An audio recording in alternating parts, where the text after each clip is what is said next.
You finish a major project, you ace a presentation, or you land a promotion. Someone offers a compliment, and almost instantly, you deflect the praise. You tell them you got lucky, the timing was right, or that it was really mostly the team's doing. Society tends to treat this deflection as a social virtue, a sign of good manners. However, from a clinical perspective, making your achievements seem smaller is a targeted regulatory strategy. Healthy humility requires maintaining an accurate, balanced view of your strengths and limitations. Chronic self-minimization goes further, requiring you to actively distance yourself from earned successes to maintain a sense of emotional safety. Which raises a strange question. Why does the human brain perceive success as a threat that requires protection? This behavior functions as a survival strategy, a deliberate effort to avoid the social scrutiny and interpersonal risks that come with high visibility. In cultures that highly value egalitarianism, there is a recognized phenomenon known as tall poppy syndrome. It draws on the metaphor of a field of poppies where the specific flower that grows higher than the rest gets cut down to size. This botanical metaphor maps directly onto human behavior. When an individual consistently exceeds expectations, it can trigger peer envy. To alleviate that friction and maintain uniformity, the group may instinctively try to trim the high performer back. You can observe this exact dynamic in historical agrarian collectives, like the early kibbutz. Members use the phrase, cutting the grass to uniform height, to describe the social punishment of anyone who tried to do things differently or stand out. Today, this dynamic thrives in modern professional environments. High performers, particularly women and neurodivergent individuals, routinely face social exclusion, backhanded compliments, or subtle sabotage the moment their competence makes others uncomfortable. If outperforming the group invites retaliation, performing smallness is a logical adaptation. You learn to hide your milestones as a way to survive your environment. Over time, external social pressures become an internal cognitive glitch. Psychologist William Swan calls this self-verification theory, the brain's motivation to maintain a consistent self-image, even when negative.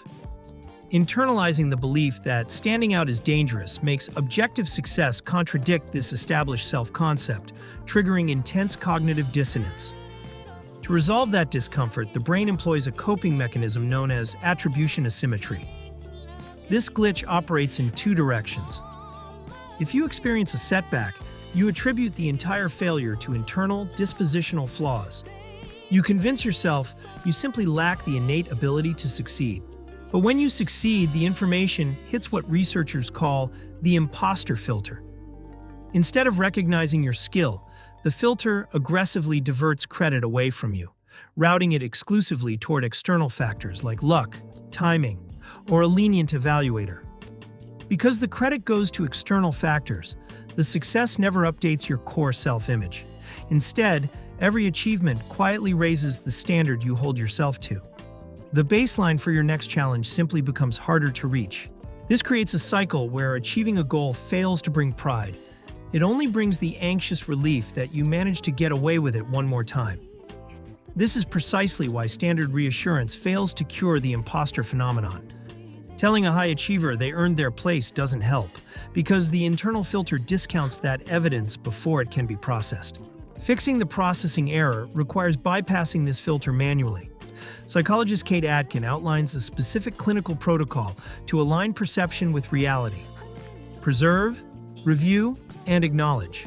First, you preserve a physical record of objective wins, performance reviews, successful metrics, and positive feedback. Then you review this record regularly. This forces your brain to examine empirical evidence, intentionally interrupting the confirmation bias that prioritizes your mistakes. Next comes acknowledgement. When someone compliments your work, practice accepting it with a simple thank you. You must actively prevent your brain from adding a qualifying or dismissive statement to the end of the sentence. You can also safely reframe self-advocacy using the what, why, how formula.